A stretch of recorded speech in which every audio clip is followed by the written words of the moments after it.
So my name is Silvia De Monte. I work between Paris and the Max Planck Institute of Evolutionary Biology in Germany. And so when we discussed how to split the topics with Mathieu, we decided that he would take most of the equations, and this morning I'm going to introduce a few concepts that are used in ecology. And I will use particularly microbial systems as case studies because they are those that I think are more appealing from the point of view of statistical physics. So it's an almost equation-free presentation, but it's not concept-free. If you don't understand something, interrupt me anytime. If there's something you don't understand, there is highly likely that other 10 people at least in the class don't understand it, so just ask me, no problem at all.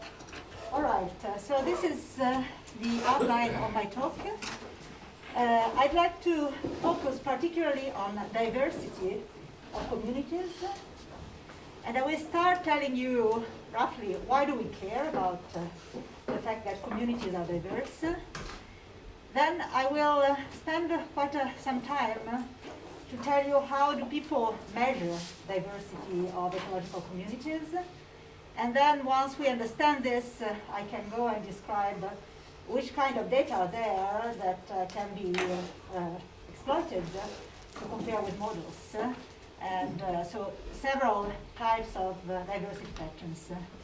And then eventually, I hope I have time to go very quickly about some ideas that are there and some models that want to explain how does this diversity arise and how do these patterns arise. So just to start, we all know that everybody is very excited about biodiversity in this moment. So this word, the biodiversity, has become increasingly charged of significance also on a social scale. So if you're curious about the history of the word and its use, I suggest this is a nice video, a nice presentation that tells about this. But so the interest and the fascination for diversity of nature is not new, of course. And it started long ago when people were just classifying animals, plants, because of their beauty. So this aesthetic aspect keeps motivating lots of people. Just people want to understand how diverse organisms have evolved and how they are organized. And this is particularly interesting in the moment in which we are facing a new wave of extinctions, what is called the sixth mass extinction, that is clearly provoked by anthropic impact on the planet. And so we would like to understand if we lose a lot of species in ecosystems or entire ecosystems, what is the effect that this is going to have on ourselves, but also in general on the health of the planet? So this is somehow phrased in, let's say, on the sociological or political side by the term ecosystem services. The idea is that ecosystems, through their property that is termed genetically biodiversity, and that is somehow it spreads out like a butterfly into these different terms that we will get back to this. So let's say this biodiversity magically creates something, and this feeds back onto the society through some economic terms, more like benefits, value, and then there is a policy that enters in all this, and then you have feedbacks everywhere. So this kind of picture involves as much ecology and biology as it does sociology and politics. So it's just to say that The term biodiversity and so how we measure it, it's really quite important also in terms of the societal impact. And I want you to notice that this, let's say, biodiversity cluster goes to the ecosystem services through functions. And I will get back also later this week on what is the function of an ecosystem. But let's say functions, we think about something that is measurable. So, and it has been measured indeed in ecology. Why doesn't it change the slide? Okay.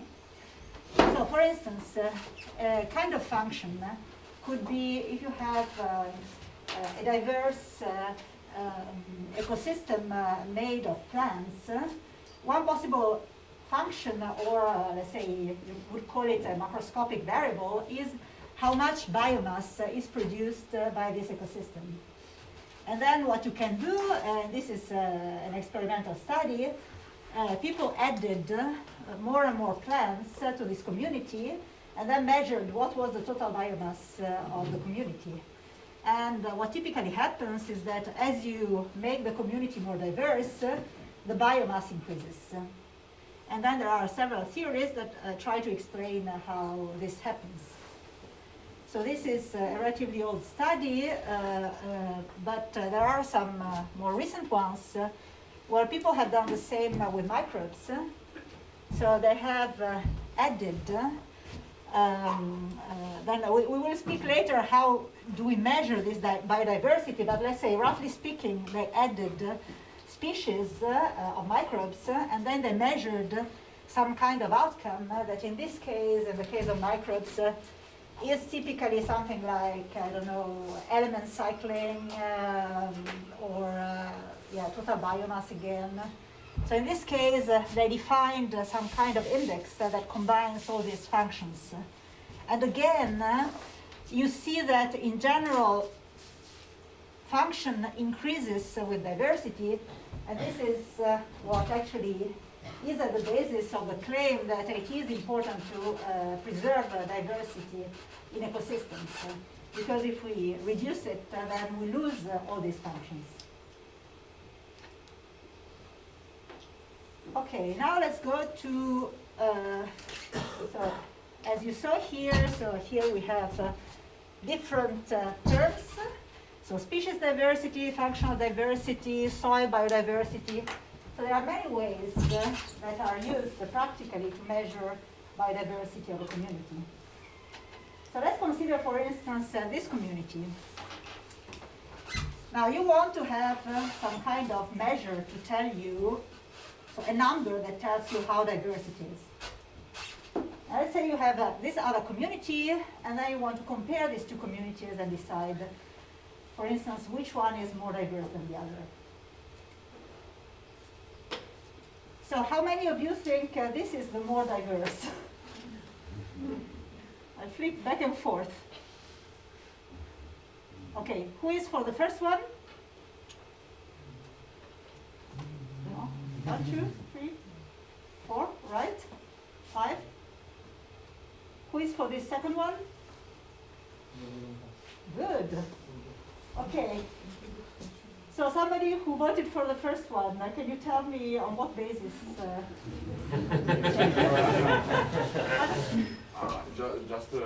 It seems you're adding clones of the same species when you look at the second picture.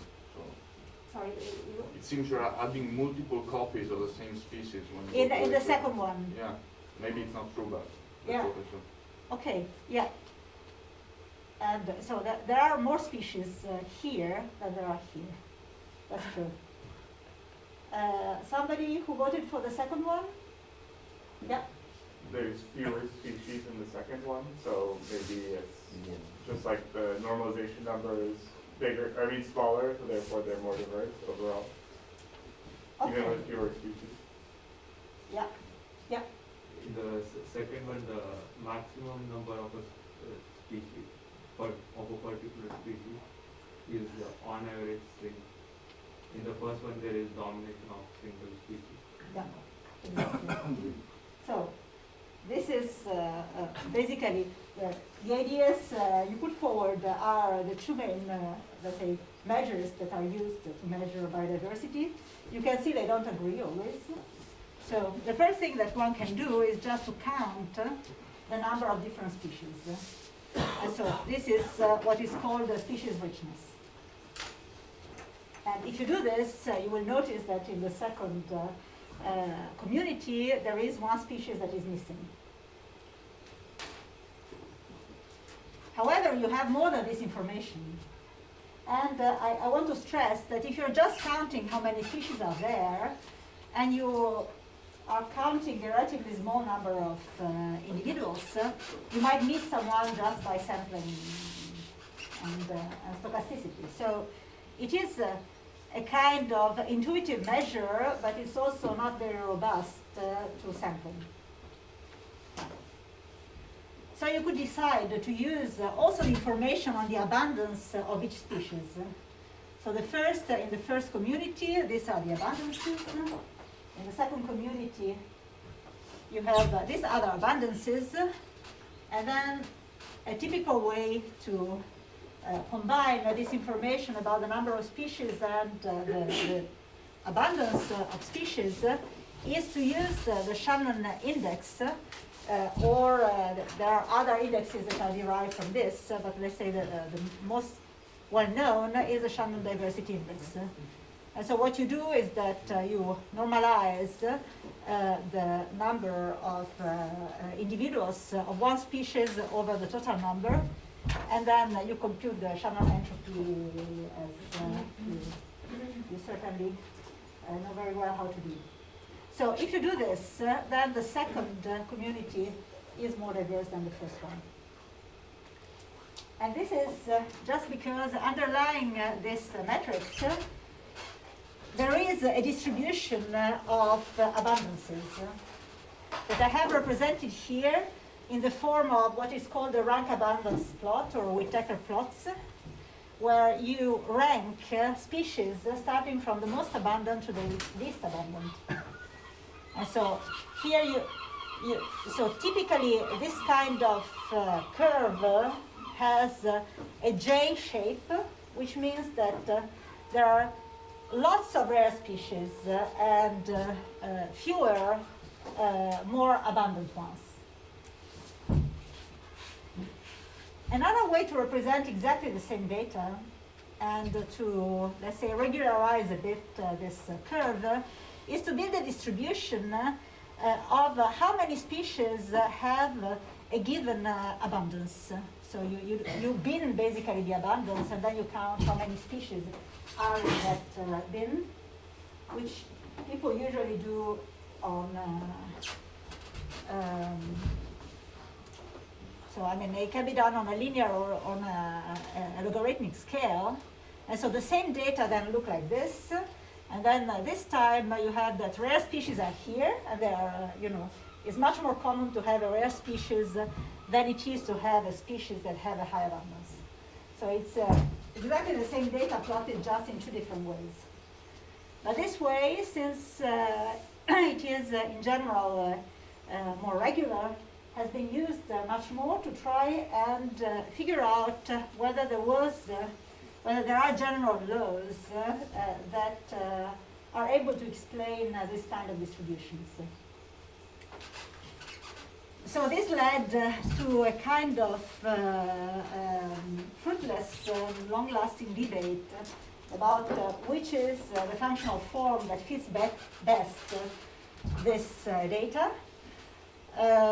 It's one of the many kind of endless discussions that we will encounter these days among ecologists and biologists who so they well, theorists have a part in that as well. So the idea is interesting. So you would like to find a general law that explains the distribution. And once you have found this law, actually you get much more information than just the indexes of biodiversity, because you have the whole distribution. However, there are a number of problems with this. The first one is that different models generate, of course, different distributions. But some models that start from very different hypotheses end up producing basically the same class of distributions. And classes of distributions that are believed to be separated, they actually converge in certain limits to the same scalings. So it's very, very hard to define, to decide which is the best functional form that describes the distribution. Though we want and we need some kind of functional form in order to fit the data. And the other big problem with this is that sampling, as I mentioned before, can be problematic because let's say that you don't see, because you don't sample enough to see the species that have a very small number of individuals just because you never encounter them. Then this distribution, even though in reality has is made like this, so it has a very high number of small species, of rare species, you will never see them. And this is what is called Preston's veil, in the sense that you will have a certain, so the depth of sampling will set a sort of limit to what you can actually see of this distribution. So you will end up having something that decays here. So then it's very hard to know exactly what happens on this side of the veil. Somehow is a veil of ignorance that you have on the distribution. So I will not go further into this whole zoology of functions. I think Mathieu is probably going to go back to some of this. But what I wanted to show you is something that I find quite interesting and quite fundamental in all this story. So in general, it is assumed that there is one single law that would fit all this data. However, people who have looked at what species are actually there in the distribution, which ones are the abundance and which ones are the rare ones, in this case in a fish community, they realize that sometimes these distributions who may look bimodal in certain conditions, they are the overlap actually of two different distributions that obey two different classes. So you have certain species that are the species that are always present in that place, the autochthon species that will obey a distribution that looks more like a log normal. And then you have certain other species that actually appear just every now and then. They are very seldomly observed, and they seem to obey another distribution. And then when you sum the two distributions, you end up with something that has this shape that is hard to fit with just one single law. So this was just, for me, it's quite indicative of the fact that we know actually relatively little still about how do this distribution originate and what are the ecological processes that determine the distribution. Okay, this you will see appearing during the presentation like my thoughts. What I presented is mostly a review of the literature. This is just my take on the subject. So there are many tools that have been developed for describing diversity of macroscopic organisms, like animals and plants. The distributions I showed you so far, they were of this kind of organisms. So we saw that sampling can be a major problem, and this condition actually, things are starting to change, especially for microbes. And this is what makes them very, very interesting also for this kind of theoretical problems. And this is mostly because unicellular organisms, they, first of all, they display very high diversity. So you get very species-rich communities, even on very small spatial scales. And the time scales of their ecological evolution are much faster. So they actually, they are much more adapted to test ecological and evolutionary theories than are communities that form in the course of macroevolution. And also they lend themselves better to studies of models coming from statistical physics. And now you could ask myself, can you be a bit more quantitative? So what does this mean, high diversity, small spatial scales, faster time scales? So that's, let's try to be a bit more quantitative on this. But before doing this, I'd like to open a parenthesis about how do you count microbes? It's not that easy. So, of course, if you have to count fish, it's quite, it can take a long time, but it's quite obvious. With microbes, it's not that obvious. So, first of all, sorry, were there questions about this first part? Okay, if not, I continue. So, one first approach is to do exactly what you would do with fish. So you distinguish microbial cells on the basis of their morphology. So there are people who are extremely able to differentiate cells from each other. So a good taxonomist is able to distinguish maybe, several thousands of diatoms. And for instance, this data set, so Ramon Margalef was a very known pharmacologist who, as you see, was able to distinguish quite a large number of different types of diatoms. And then based on these numbers, people try to estimate, to answer the question, how many species are there? Given that I have observed and recognized a certain thousand of species of diatoms, for instance. And this was so the sort of state of the art in '95. People would speculate that there were 5,000 different planktonic species in the sea. Okay, we can discuss how they did this, but that was one guess. So if you don't have a taxonomist who is there to tell you exactly who is who, then you can try and use more automated methods. For instance, if you look at not at diatoms that are pretty spectacular, but I don't know, in bacterial plankton, then what you would see is more something like this, where even a taxonomist can't really tell apart one species from the other. And then you can use indirect indexes or measures like particle size, or this is what you would obtain with a flow cytometer. So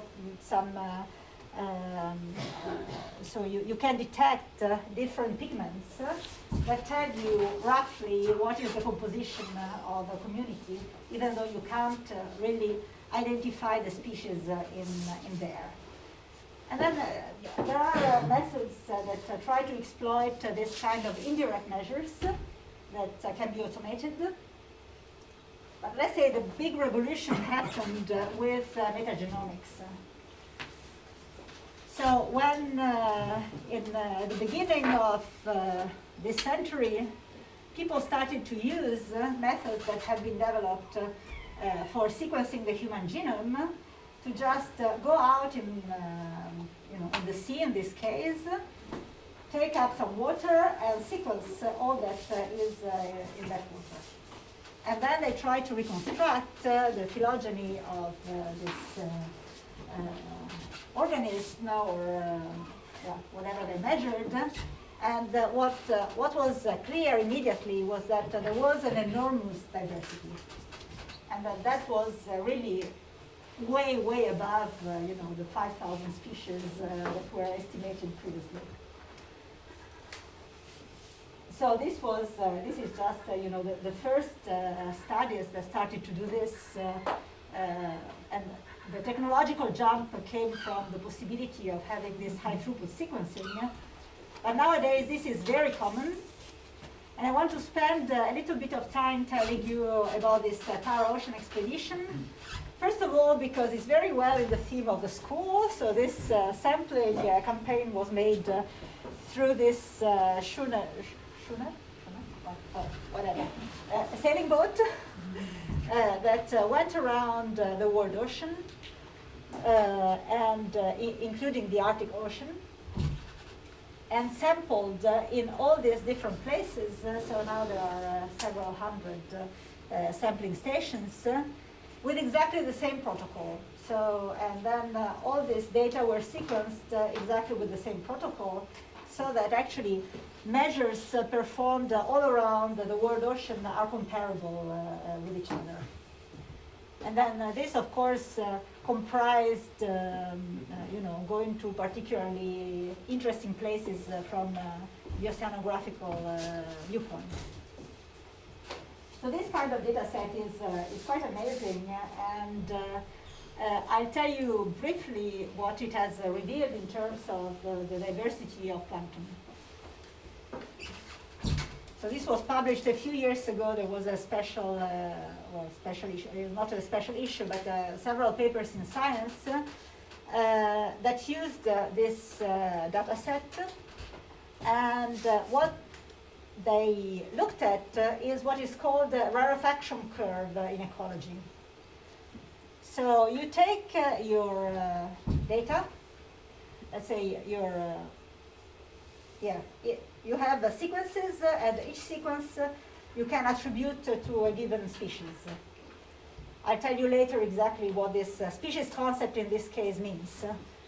And then you just start extracting randomly one sequence at a time from your pool, and you count how many new species, what is the rate of discovery of new species in this data set. So the idea is that if you draw basically all your sequences, you will converge eventually to the data that to the richness of the sample, which is supposed to be representative of the richness of, in this case, of the community in the world ocean. So richness being the number of different species. So what you can see here, and of course the closer you are to the convergence, the better you can estimate what is the total number of species. So they did this work for different fraction of size of the organisms that you see here separated. And the blue line is just a collection of everything. And it turns out that so all these curves were, well, not saturated, but at least they could give a sort of an idea of where the saturation value would be, which means that they were able to identify about 100,000 OTUs that are these species.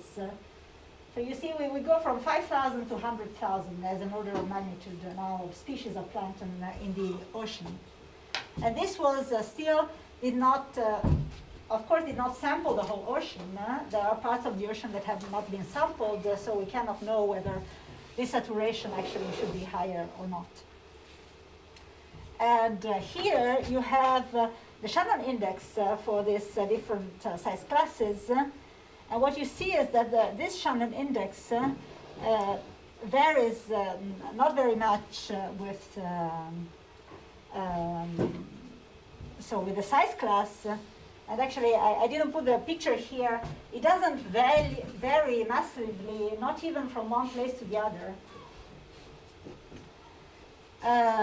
So these data were obtained with a technique that is called metabarcoding, whereby species are identified based on a sequence that can be amplified so that they have a sort of a barcode.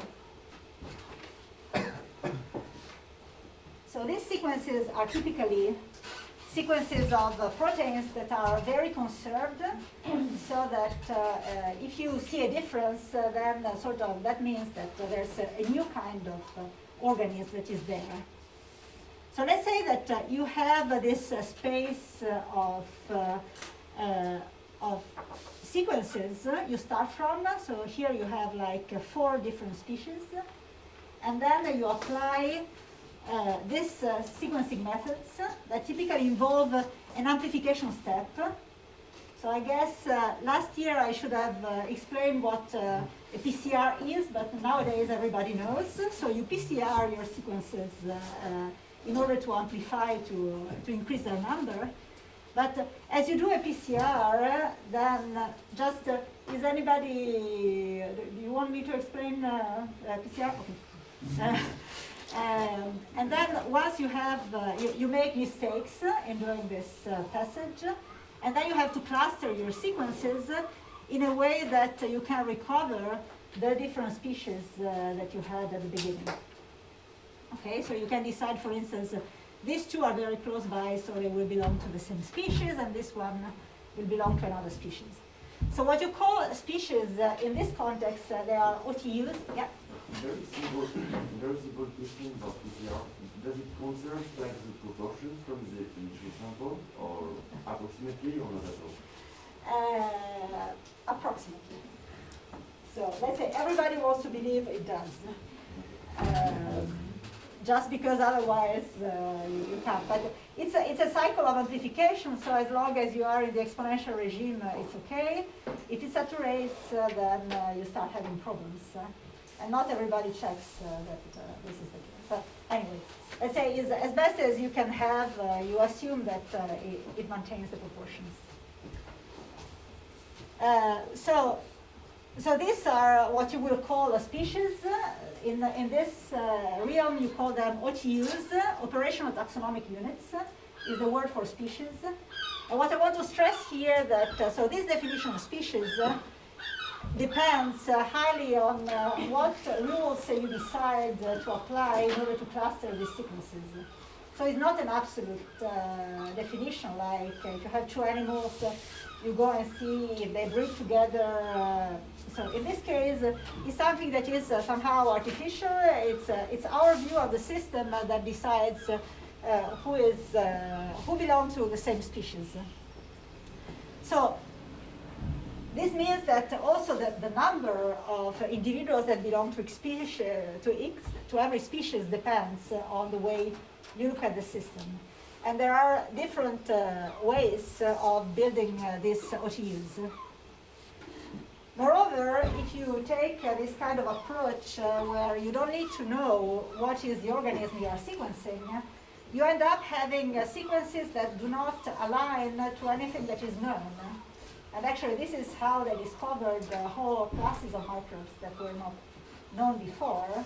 But there are still many sequences out there that you can't really assign to a specific taxonomic group. So you know they are there, you don't know what is the organism that carries these genes. So some of these problems are now starting to be solved with other techniques. The more recent one, like metagenomics, single-cell sequencing, improved reference database, validation with metatranscriptomics. So there are ways out, but let's say that there are quite a few studies that have tried. Yeah, sorry. Yeah, go. Okay.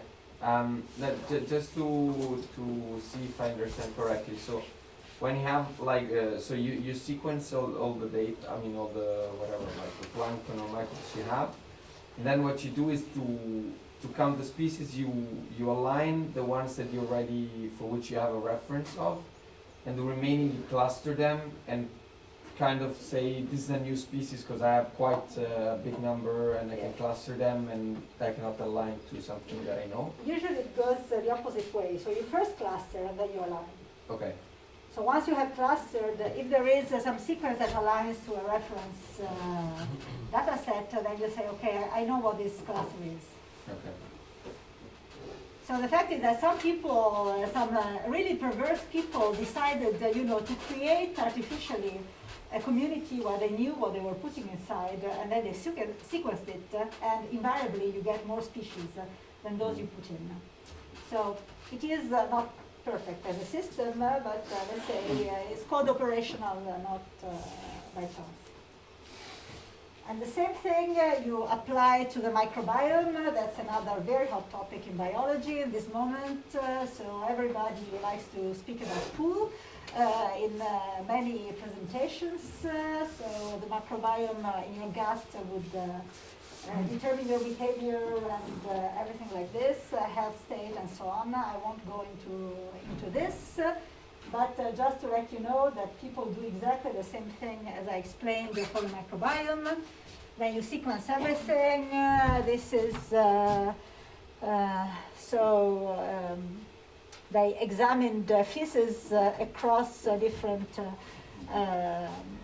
continents, and well, you can see that North America is much more sampled than anywhere else, not surprisingly. And also that the variety of the microbiome is lower than in Europe, not surprisingly either. Again, one can wonder how many microbial species are there in the gut, and well, the debate is still a bit open. You could say that around, 1,000 OTUs. Also, if you take this data, you wonder, yeah, but that's like in all the guts. What about in my gut or in one person's gut? So all these things have to take into account that there are different scales, and it's not easy. So this even made it to the first page of The Guardian. Basically, we don't know how many species are there. We have rough estimates.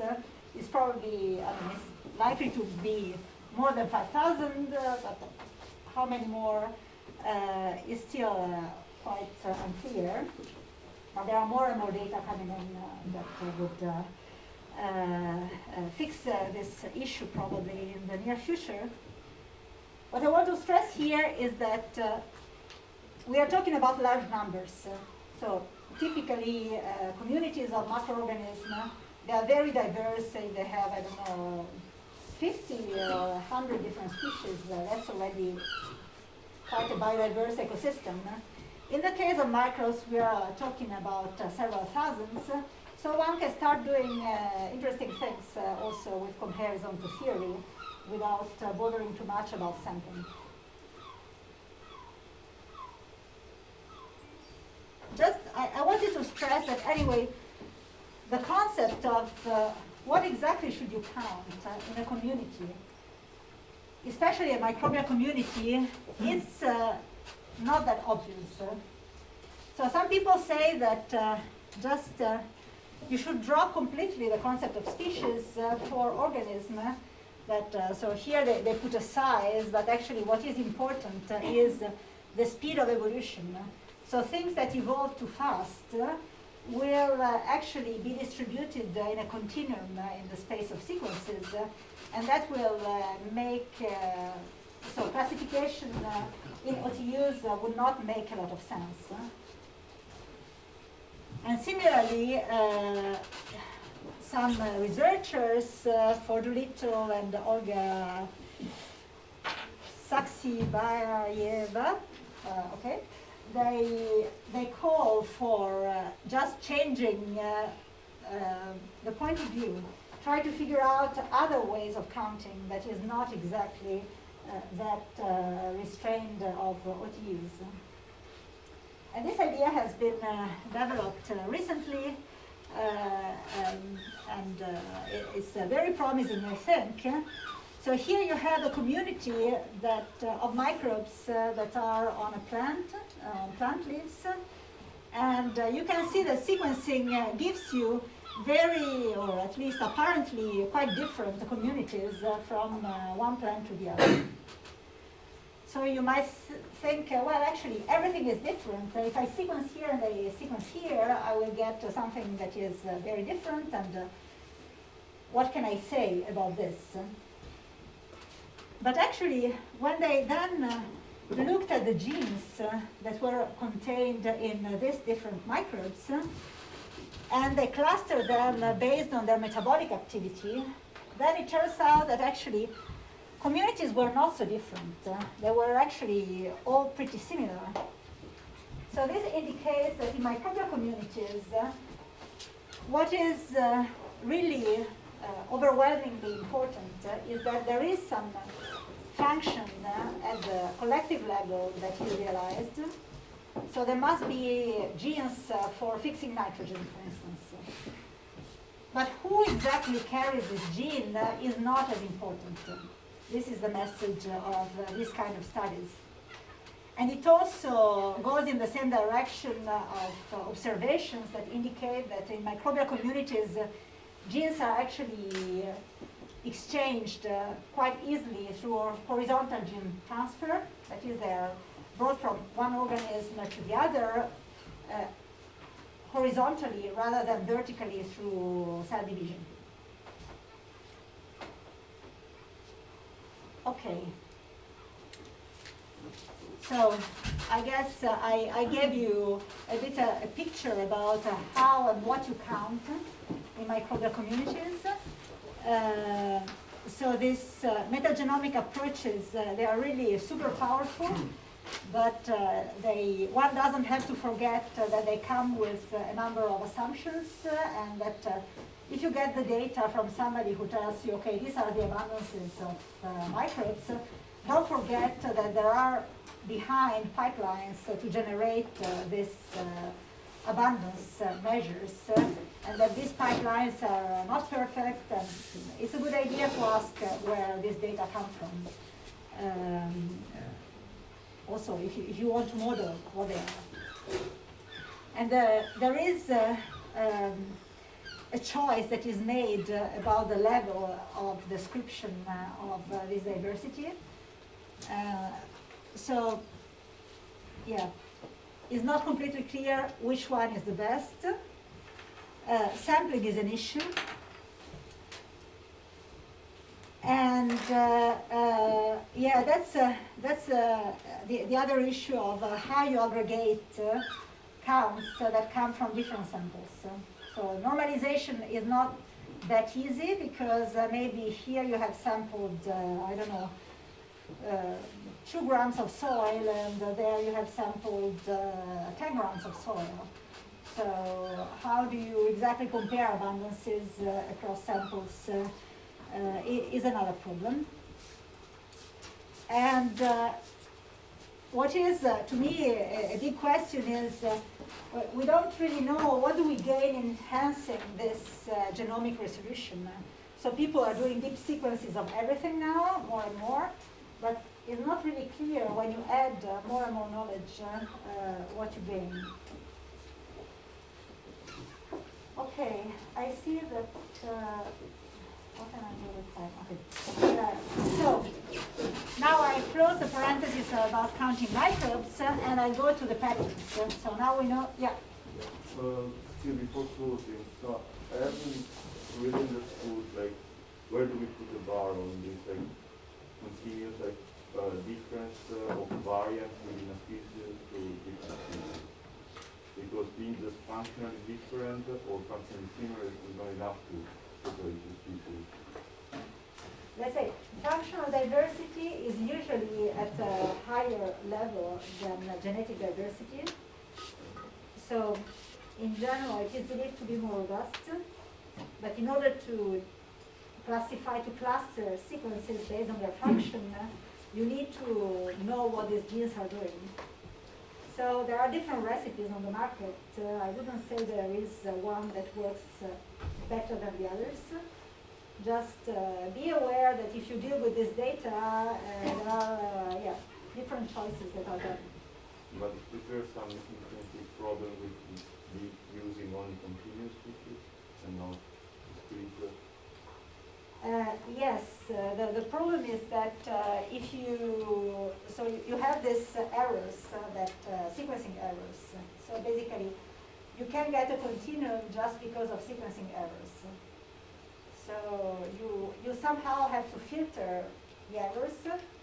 There are pipelines to do this, but they are always based on some kind of approximation. I say there's no way to know in principle what is the best approximation. So you try one, you see if you see a signal, you keep it in general, which means that people are now sequencing everything and they discover an amazing diversity of, I don't know, the microbiome that is on this side of the door and that is on the other side of the door. What does that mean? I don't know, but people do this all the time. So, yeah, let's say, it's much easier in the microbiome research to find two communities that are different than to find two communities that are the same. Are there other questions? So, Yeah. just related to what you just said, it would be more useful to sample like in different places than more stuff, or like I don't know, or I guess that the answer is it depends on the question. I'll go back a bit on this. I don't think there is a general rule of thumb how you do this. I mean, it's a bit empirical. I would say I will argue that depending on your question, you can have an idea for whether it's better to do one thing or the other. Yeah. And is it obvious how to draw the boundaries of the community? So since we were speaking about microbial communities or very and No, it's not obvious at all. So you usually just, since it's microbes, usually you just sample, a place. You try to take out the same number of cells, which never happens because, I don't know, with plankton, there are places where you have a bloom and you have millions of cells, and another place where it's oligotrophic and you get thousands. So, yeah, no, there are many spatial scales that are involved as well. Yeah. For sexual populations, I guess like species is defined somehow by like being able to reproduce. Yeah. I guess.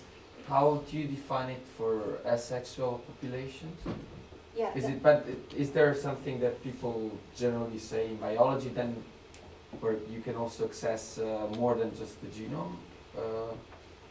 Yeah, well, you can access like the transcriptome, for instance. You can access, of course, the morphology. That's what I was saying. So the fact is that there's no, let's say, strict definition as you would have for animals, for instance, or for plants.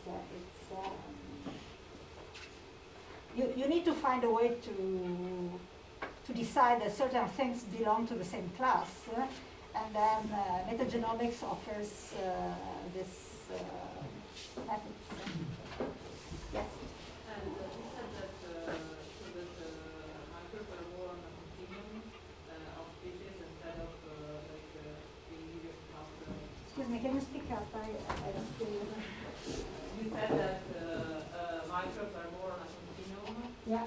And so that is that, and that's because they evolve faster, right? Yeah. Is there like, that we have to make a comparison between like selection and mutation, or like, I mean, what do we mean faster? Yeah. Let's say that we know from lab experiments that microbes evolve fast. In the sense that their sequences can change a lot on a small time scale just because their number is very high. So their communities are made up of hundreds of thousands, millions of cells. And then if you have one mutation that is good, then in the lab this will swipe through the population. So we expect that this is the same in the wild. Of course, if you take a community from the soil here, you don't really know how fast it evolves. So it's a sort of an extrapolation based on the fact that we know that unicellular organisms evolve fast in the lab. And well, there are reasons in principle for this to happen. And one can compute for organisms that are culturable, you can compute what is the probability that mutations happen and derive what is the speed of evolution.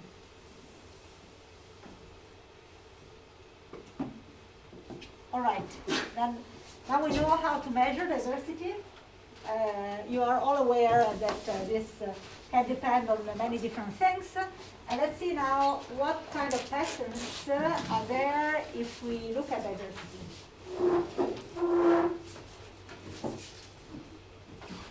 So ecologists started at the end of last century to call for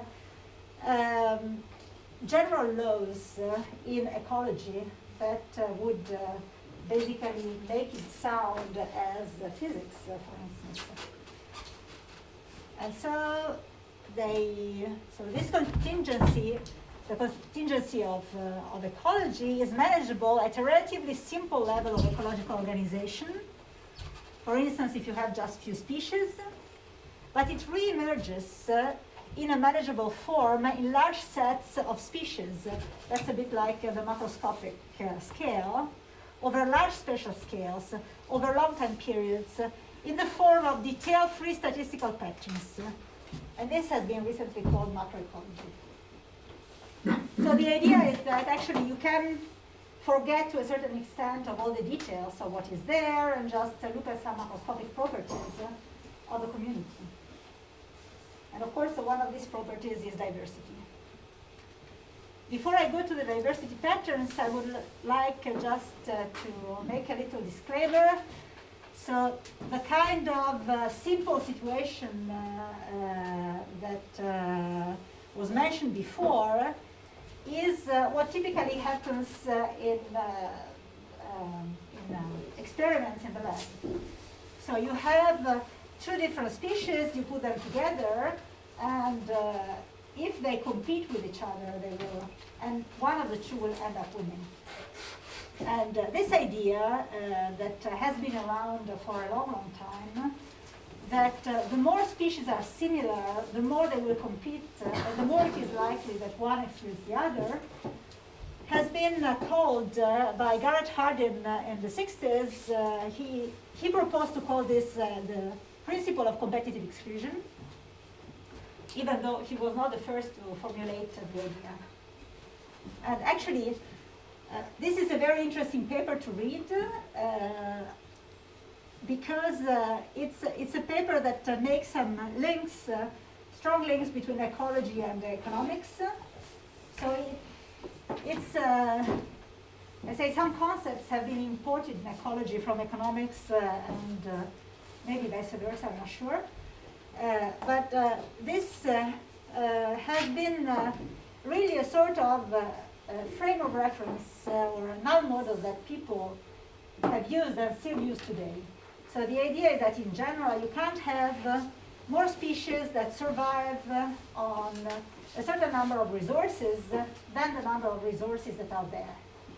So if you observe 10 species that coexist, that means that there are 10 different resources, or as ecologists call it, niches, that must be there to sustain these different elements.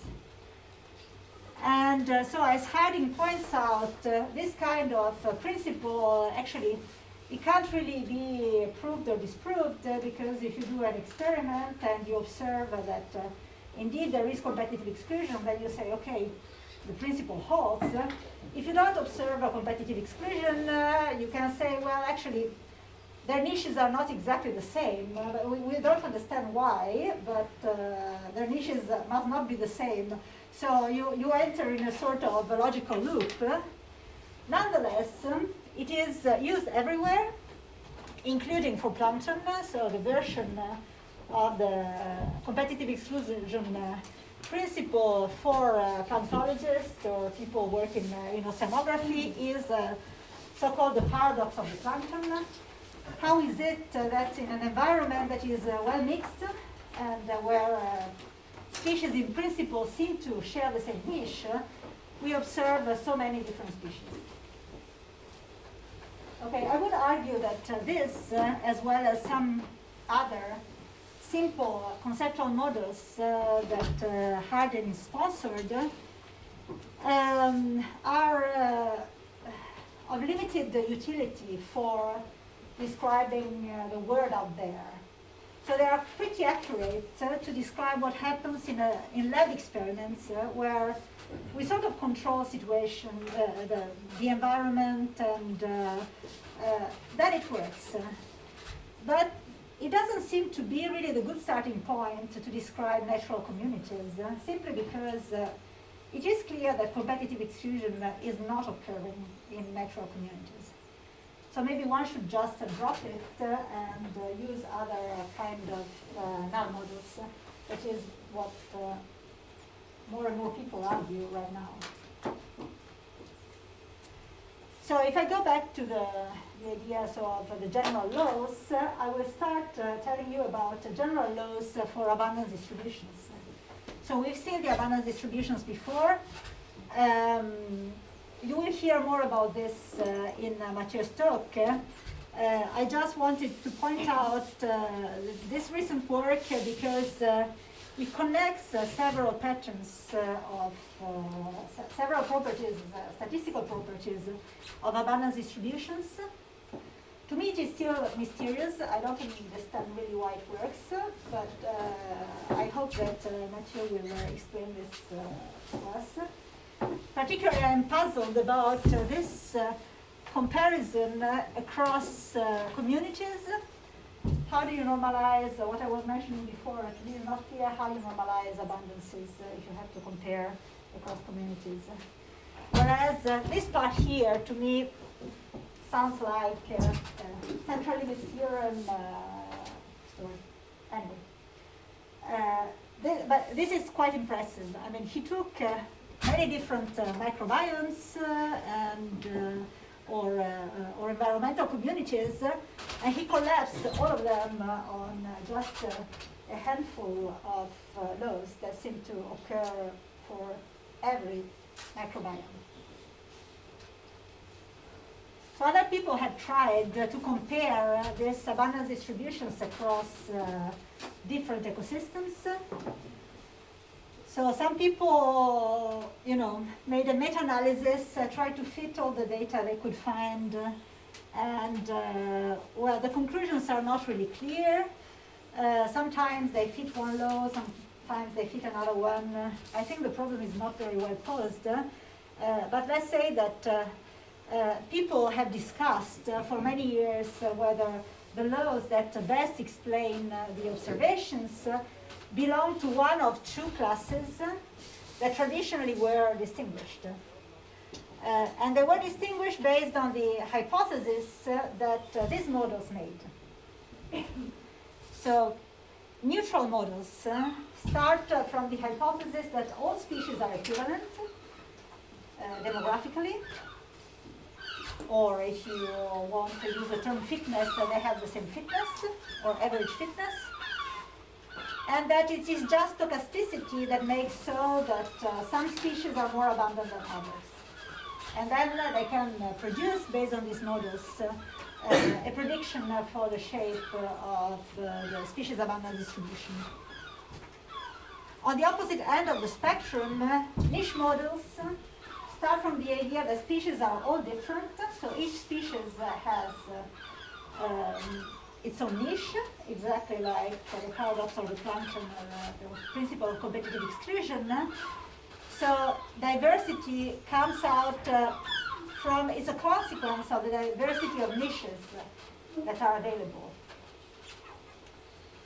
And but more recently, people have claimed that actually these are just two opposite ends of the spectrum, and that It's not clear exactly how you distinguish this, even though there are some predictions that differ of the two models. But the abundance distribution, at the level of the abundance distributions, you can't really distinguish even this very fundamental thing. And maybe we will discuss later in the week. So why this? I don't know. I'm not sure how these two classes of models can really practically be distinguished. So since we are talking about mostly microbial diversity, I would like to spend a minute telling you what is really the big feature of microbial abundance distributions. And this big feature is the fact that invariably there is a huge number of rare OTUs. And the way people operationally define rareness is that they set a threshold and they say, well, anything that is, I don't know, below 0.1% of the sequences is rare biosphere. And then this plot shows you that if you have this tail of rare species, then you are in general in a context where you have very high diversity. And the question is, where does this tail come from? If we exclude it comes from sequencing errors, which is, I think, not such a remote possibility, where does this, all these rare species, where do they come from? So one hypothesis is that this is a sort of a seed bank.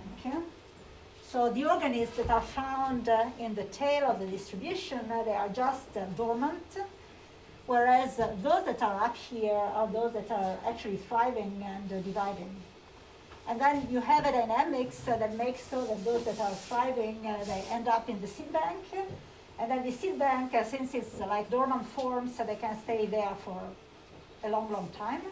Microbes are pretty hard to kill, so this will create this rare biosphere or microbial dark matter. And this seed bank hypothesis has been confirmed or supported by studies that looked at in this case is again a plankton community that was sampled in one single spot in Southampton. There's a very famous marine station there. And they looked at this community, the genes that were contained in this community, and they found that actually they could relate this to communities that were basically anywhere in the world ocean, from thermal vents to very different places. So it seems that indeed there is a persistence of genes at least, I don't know about organisms, but that actually can travel around the world, and that would be the reason why you find all this diversity in any specific place. So to conclude on abundance distributions, so they seem to be have very general properties, and you'll hear more about this tomorrow. It's not that easy to disentangle the different sources of stochasticity in these distributions. So I mentioned sampling, demography, Mathieu will explain a bit more, I think, and mutation are just three sources of stochastic changes. And there is always a tension between being very general and being so general that maybe things become meaningless. So one would like eventually to find places where different things hold so that you can associate a given pattern to a given ecological process. And one of the things that I find difficult in this, in all this subject is that it is quite complicated to translate what in ecology are called principles in testable hypotheses. For instance, a very famous dictum in ecology, microbial ecology, is this sentence by Bas Becking, who was saying everything is everywhere, but environment selects. This seems to, be very much in accordance with what I said before, the seed bank hypothesis and everything. But, yeah, you see, how do you measure how does environment select? And so it's not that easy to actually translate this into something quantitative. All right, question on the distributions? Okay, then let's move to the next pattern, and these are what are called macroecological patterns. So since a long time, people noticed that diversity, biodiversity or diversity, how you want to call it, is higher in the tropics than towards the poles. And this is, for instance, a survey of bird species. And similar patterns have been observed in different biomes. For instance, it has been observed that this diversity actually propagates across the trophic chain. So if you have more biodiverse producers, you will have more biodiverse consumers. And it seems to hold, to a certain extent at least, also in the ocean. So let's say the thumb rule is simply that in the poles you have less diversity than in the equator. So in order to sort of average out geographical details, so what people do is that they just make an average for every latitude. And what they obtain are the so-called latitudinal gradients of biodiversity. This is what you observe, for instance, for the birds. You see that it's not completely symmetric in the two hemispheres, but in general, what you have is this increase from the poles towards the equator, and then sometimes you have a dip at the equator. This depends on which class of animals you are considering. So these are animals. Pardon?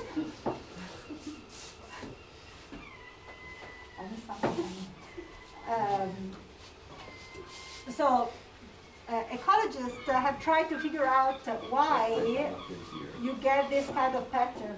Why do you have more diversity where it's warmer? And a very influential theory is called the metabolic theory of ecology that postulates that it all boils down to how fast metabolism works. So metabolism is measured, let's say the speed of metabolism is measured by inverse temperature, and the faster an organism metabolizes, the faster is the time scale of his demography, and the faster mutations can occur and be fixed. So this would predict some scalings that seem to coincide with what is observed practically, so that you have this inverse relation, this inverse proportionality between the inverse temperature and the logarithm of species richness. And so I was mentioning that this, the connection between temperature and diversity goes through a connection between temperature and body size. And this kind of scalings are actually have been now verified many times, both in the lab and in this case, this is again the Tara Oceans data set. So it seems to make sense. So when you talk about temperature, it's like really the temperature? Not the body temperature, the external temperature. Okay. So somehow in the poles, ecosystems run at on a different time scale. They run slower, and so. But then even in this theory, in the moment in which you start adding some detail, well, like evolution is not really a detail, then it turns out that the scaling changes and that you would predict that actually there is a maximum intermediate temperature whereby diversity should be maximal. So that's a theoretical prediction. Just to say that, I mean, it's a very fundamental and like a ground truth kind of theory, but still the predictions are not necessarily that simple. So then people have tried to, again, to look at all the data they had and try to find out whether this kind of latitudinal gradient was ubiquitous or who does have this gradient so which organisms have it and which others don't. And so the title of this paper tells it all. So consistently consistent drivers of microbial diversity and abundance at macroecological scales. So they did this meta study and tried to fit different shapes, and they say, well, it depends. Actually, even if you aggregate things with latitude, you don't get always the same result. With the Tara data set, they seem to have a pretty consistent increase of diversity from the poles to the equator, bar that is not really clear what happens in the equator. So these are data that come from metagenomics, and these are data that come from morphology. So you can see that in some cases you seem to have peaks at intermediate latitudes. So is there a maximum, so does diversity increase monotonously with temperature or not is not yet completely clear. And some other people have found that actually if you use a functional definition of groups rather than OTUs, then you seem to have indeed a peak in diversity at intermediate latitudes. And this is found actually over and again. This is, I think I can run it, yes. This is a very nice model. So this is a global circulation model developed at MIT for the purpose of predicting climate change, to which they added, Mick Follows and colleagues, a virtual community of planktonic species and that are chosen with parameters that are realistic, in a realistic range. And then they just let these communities, have their own dynamics. It's purely ecological dynamics. And so you see that the circulation patterns are retrieved in which species will be overrepresented in one place or another. And so if they look at diversity in this kind of model, they also find a general tendency towards having higher diversity at either low latitudes or mid latitudes, depending on which index they use.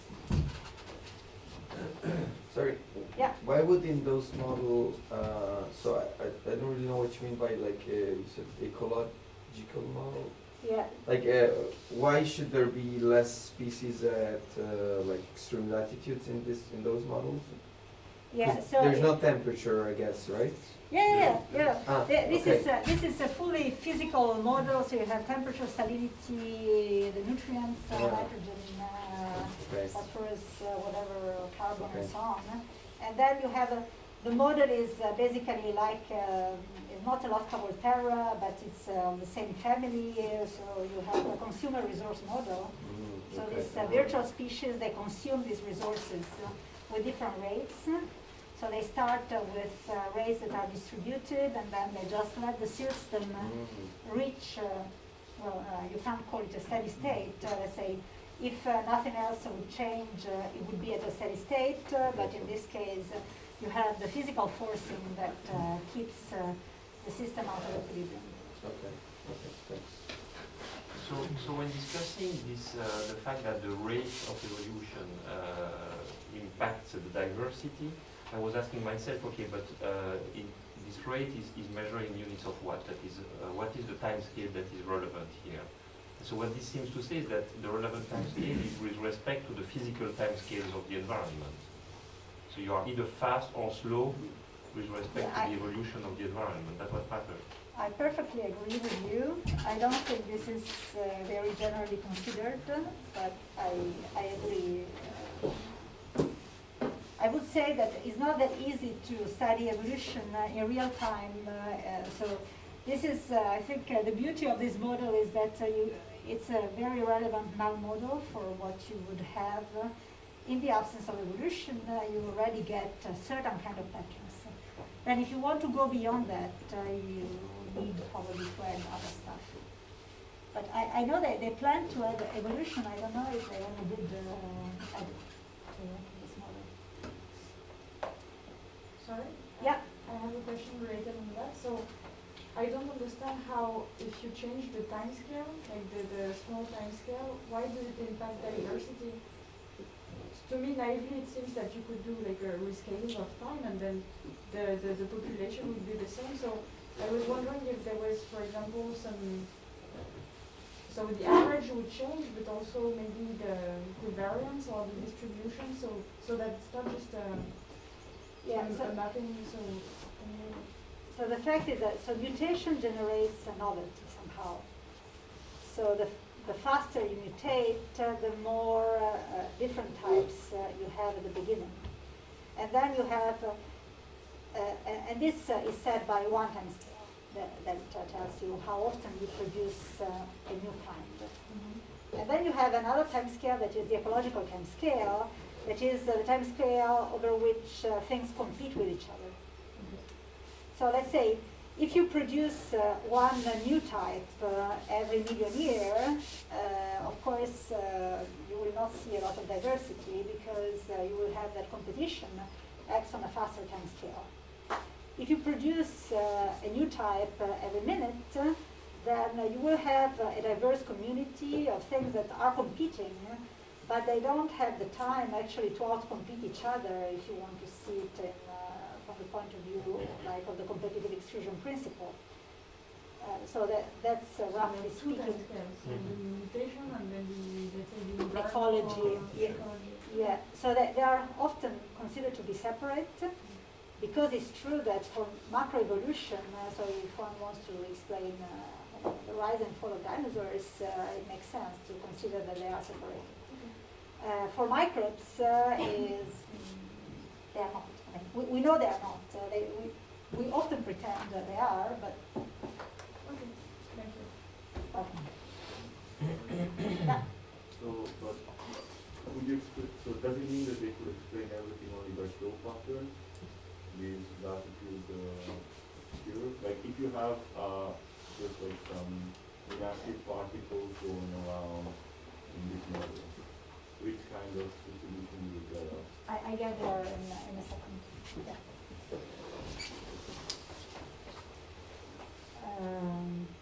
So, just to say that there are actually you see these kind of patterns in even with measures that do not involve looking directly on the ecosystem. So it's a bit in the spirit of the simulation I showed before. You can make let's say maps of what is the prevalent plankton type in the world ocean, and this is based on remote sensing, and then compute an index that basically tells you what is the spatial variability among these communities. And considering that there is turbulent mixing in the ocean, then you get an index that gives you patterns that seem again to be comparable with the other observations. And this is, so measure sea surface temperature, and this index is simply like a local diversity index.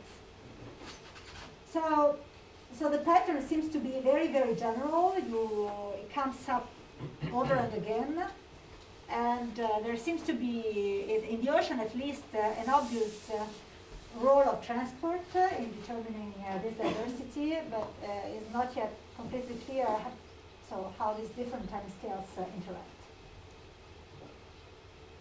Okay, so just first point is that if you want to have a pattern that is really robust and that you can make like quantitative predictions on, that is not so simple to find. Time scales are not completely worked out. What are those that are important to define these macroecological patterns? And we still lack a bit of quantitative comparison with data. Okay, my last point in terms of general patterns of diversity concerns biogeography. So far, when I talked about distributions of abundances, I was sort of forgetting that these samples came from different places. But a typical question of an ecologist would be, well, how different is the community in one place or another place? Are there hotspots of biodiversity and all these kind of questions? And the way ecologists use to compare communities reflects a bit the discussion we had before about how you measure diversity. So they can either look at what one calls the presence-absence, so just the identity of things that are there, and then you compare two communities just by looking at what is the fraction of species that belong to both communities relative to the total amount of species. Or you can include also the information about abundances.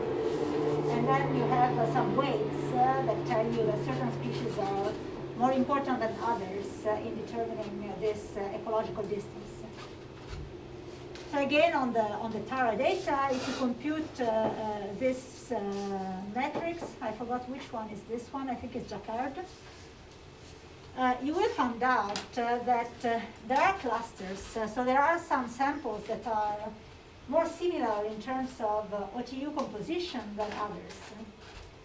And mostly these clusters belong to the same oceanographic region, at least for the Mediterranean Sea, for instance, they all cluster together. So it's a closed sea, it's not that surprising. Things sort of circulate and they don't live that much. And so South Pacific Ocean is also almost all clustered. However, there are other parts of the world that are instead distributed a bit all over the place.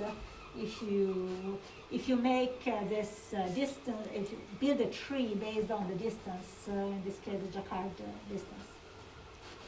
Sorry, Silvia. Yeah. The sum in the report is parameter is on what? The sum? 1 minus the sum over? The sum, so on all the species, sorry. So you have, you count for each species the number of individuals that are in the intersection. And then you sum over all the species because usually you have more than one species. They are the species that are shared between the two communities. Yeah, Okay. if there's no species that is shared, then the distance is dimension. maximal. Then it's one. So this observation that things are actually, they might be everywhere, but they are not uniformly distributed. This observation just reflects the typical view of ecologists that there are biogeographic regions. So these regions are defined by something that is not intrinsic to the organism. For instance, I don't know, sea temperature, upwellings, whatever. It can also contain parts of the interaction with other within the biotic system.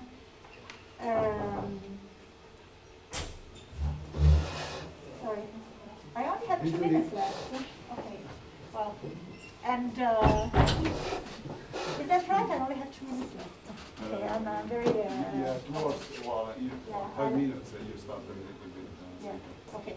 And so this idea is again like a niche kind of idea, but then some other people said, well, why don't we abandon the niche idea and we just have a neutral model? This is for answering your question. So we have a model where we just have passive particles that drift in the ocean. Which kind of pattern would we obtain? And this is like a relevant null model to know what you can obtain for free without anything else. Then one can question how much these patterns, these regions really correspond to those that are observed. But I think it's a very interesting point of view. And I'd just like to mention that the same has been done by some colleagues in Plön for the gut microbiome. So they proposed some neutral model as a reference, just to understand what kind of diversity you get for free, just because of stochasticity. All right, so everything is everywhere, but environment selects seems to be true. How much and where is not completely clear. When, even less. And it's so something I would have liked to tell you, but I realize that I won't have time to discuss this. But one question that interests me, and if you want, I'm very happy to discuss with you, is where is the information that allows to tell what is living in one place and what is living in another one? Okay, I just briefly mentioned that if you're interested, you can read this paper. By the way, Enrico, he's a very good skipper. he could have been in this school, where we tried to answer the question of how rare is rare, and we tried to analyze quantitatively this time the variation of the species abundance distribution in different places in the ocean, and try to understand how much this varies, and especially what varies from one place to the other. So I'll let you read the paper if you are interested. And maybe if I have just the final 5 minutes, I'll skip all the discussion of the paper, and maybe tell you 2 words about the mechanisms that are believed to underpin this diversity, so the ecological mechanisms. Okay, well, this was connected to the previous part. So I'll spoil the result of the paper is that basically, if you look just at rare species, meaning 98% of all OTUs, you find that they're all distributed the same wherever you go in the ocean. And this has no relation with any parameter, physical parameter that was measured locally. And then one can wonder, so is this universality, or is this ubiquity of some kind of ecological processes? So one can start looking at, is everything described by the same law, that in this case is a power law? Well, power laws have been observed in different systems. For instance, viral metagenomes in the ocean, they seem as well to be described by power law. There's more studies of this group. It's a power law actually with exponent that is larger than -1, so it's a bit puzzling. But not all microbiomes are described by power laws. For instance, this one of the gut seems to indicate that things are distributed, have an exponential table. So this can suggest that there is actually a fundamental difference between the ecosystems that are inside a host with respect to plankton that is out in the wild. And the reason why these differences are observed could be that what is called the intermediate disturbance hypothesis That is, that ecosystems, when they get perturbed from the outside, they become maximally diverse at intermediate disturbances. And this has been verified also experimentally. In the case of the ocean, of course, the source, major source of disturbance could be chaotic mixing.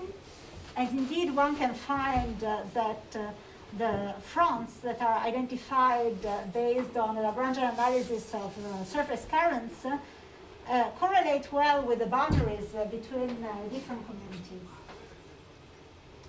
And based on this idea, recently some colleagues have come up with a model that is basically a neutral model that describes the role of transport in setting up these power loads.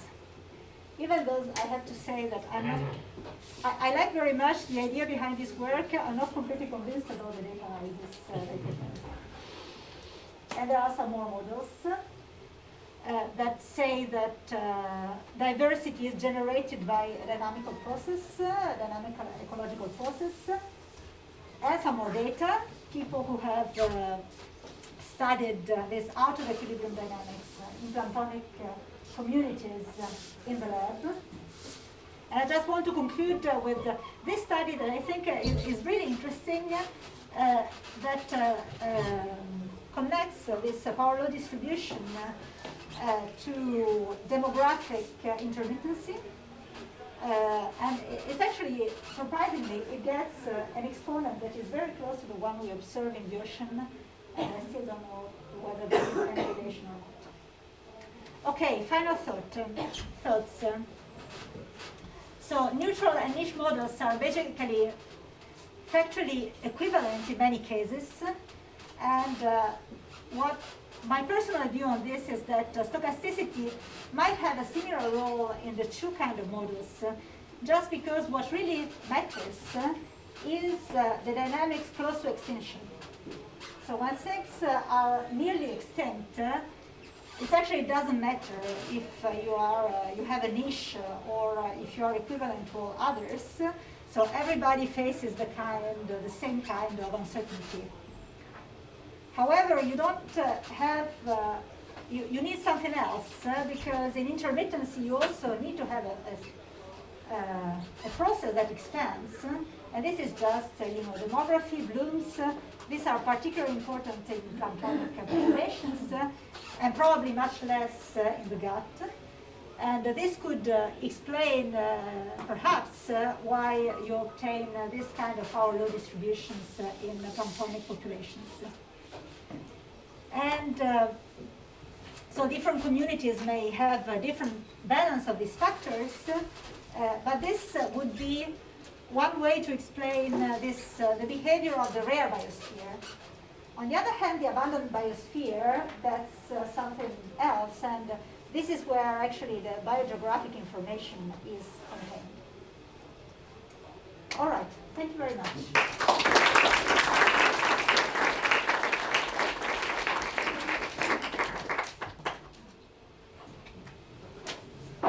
Other questions?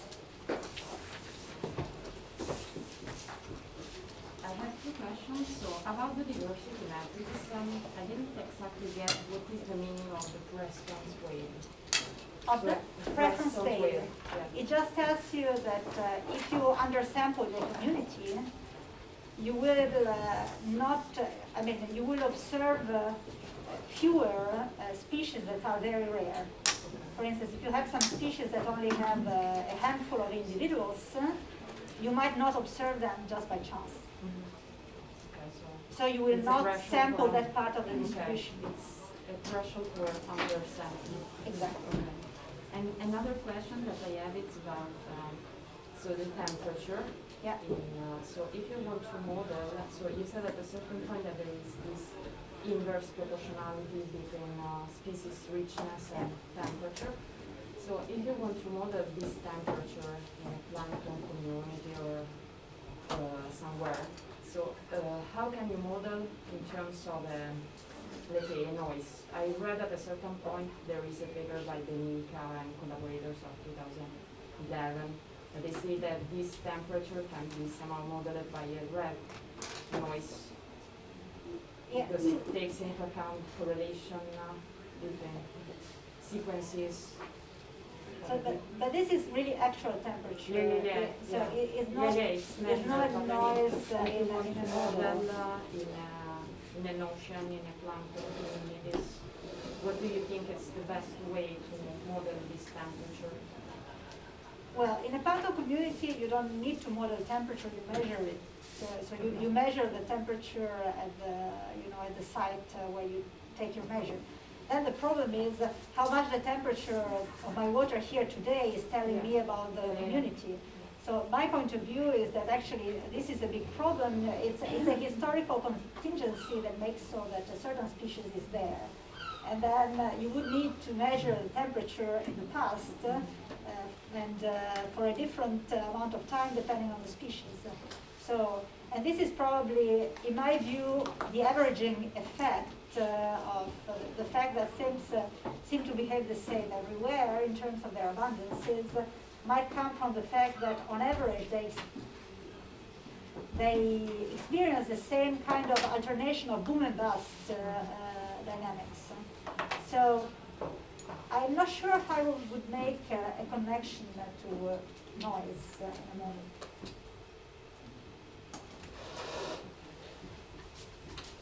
Alright. Okay, if I understood what this boundary hypothesis means that the idea is that there is a reservoir of rare species more or less distributed homogeneously everywhere, which keeps biodiversity at a minimum level. And this would be related to the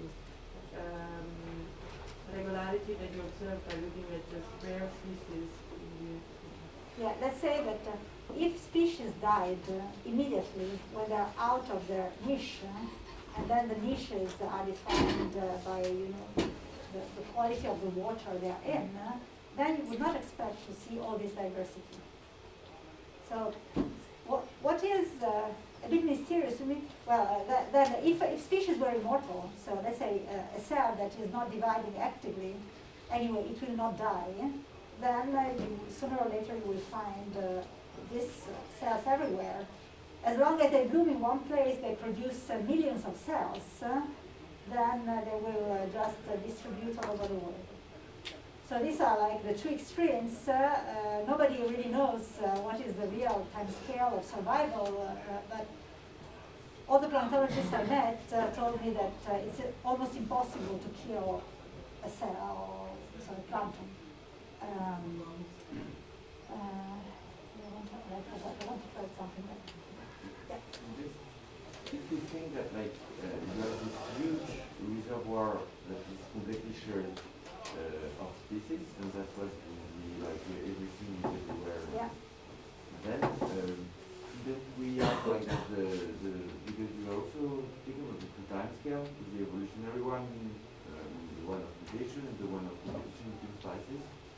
If you have this huge shared kind of infinite reservoir of new species, doesn't it make the mutational one completely irrelevant for dynamical or looking at dynamical?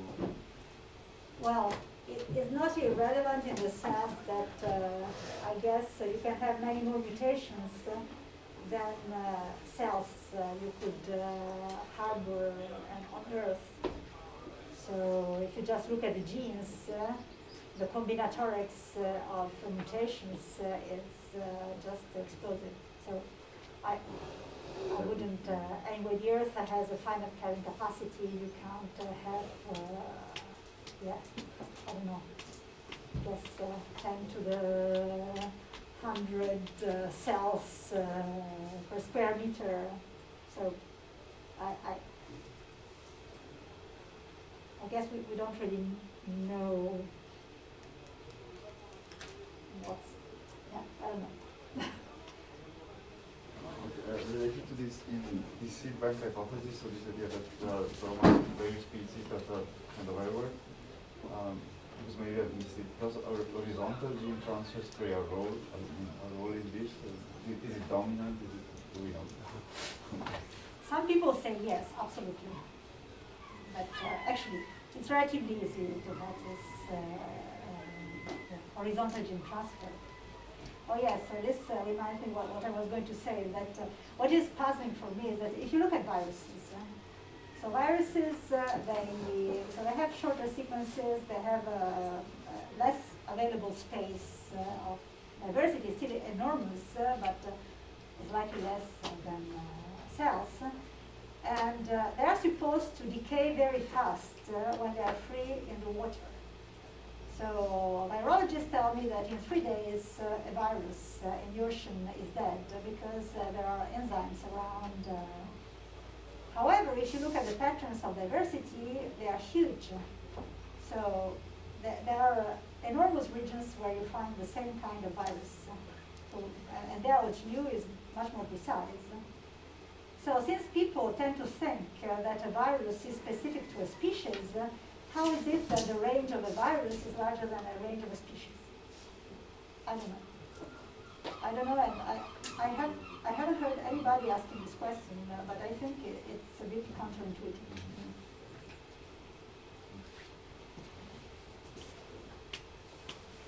Okay, so another question, thank you.